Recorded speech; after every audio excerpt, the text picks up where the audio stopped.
قراره توی این ویدیو شما رو با فرزندان بازیگران معروف ترکیه آشنا کنیم. تا حالا اسم اونا رو شنیدین؟ عکساشون رو چطور تا حالا دیدین؟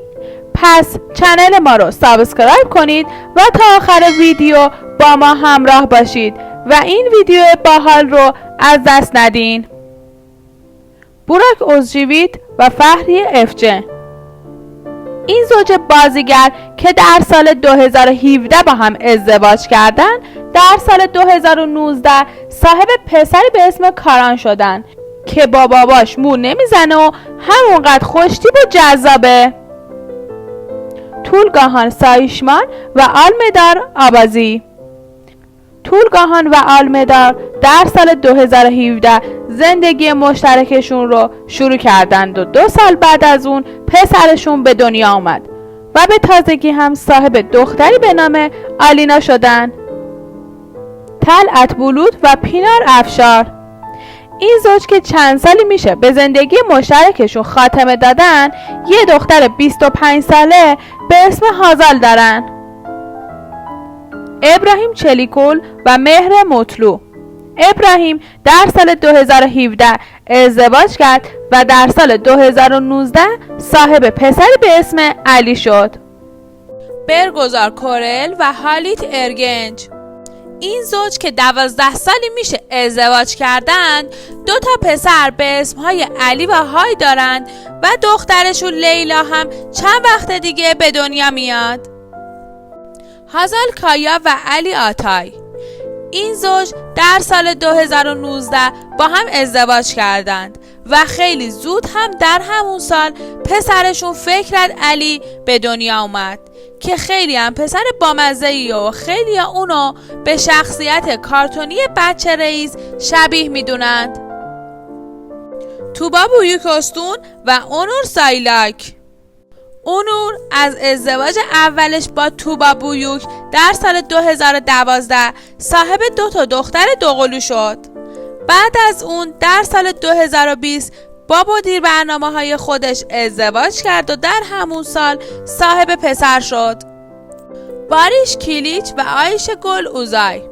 باریش قبل از اینکه بازیگر شه در سال 2007 با آیش گل ازدواج کرد و از این ازدواج موفق 2 پسر 10 و 12 ساله داره.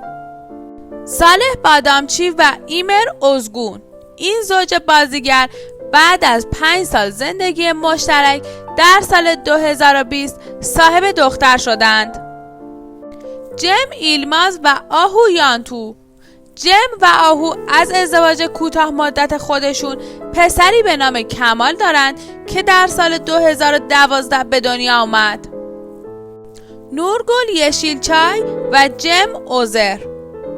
نورگل از ازدواج مشترک و نافرجام 6 ساله خودش پسری به نام عثمان داره که در سال 2005 به دنیا آمده. مریم اوزرلی. مریم اوزرلی زیبا تا به حال ازدواج نکرده، اما از روابط عاشقانه‌ای که داشته 2 دختر 7 ساله و 7 ماه به نامهای لارا و لیلی کویل داره. پدر لارا جاناتیش نام داره، اما هنوز کسی نمیدونه اسم پدر آمریکایی لیلی کویل چیه. فرید چتین و مراد اوزر. فرید و مراد بعد از گذشت 1 سال از زندگی مشترکشون در سال 2020 دخترشون حیات را در آغوش گرفتند. شبال سام و متین تکین.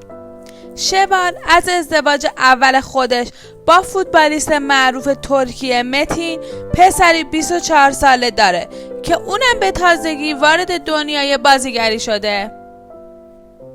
اویکو کارایل و جان بونومو. اویکو و خواننده ترک جان در سال 2018 با هم ازدواج کردند و در سال 2021 پسرشون به اسم روما به دنیا اومد. بولند پولاد و دویگو سنوغلو. بولند در سال 2015 با معلمی به نام دویگو ازدواج کرد و در سال 2016 با به دنیا آمدن دخترشون خوشبختیشون کامل شد. مرسی که تا آخر ویدیو با ما همراه بودین.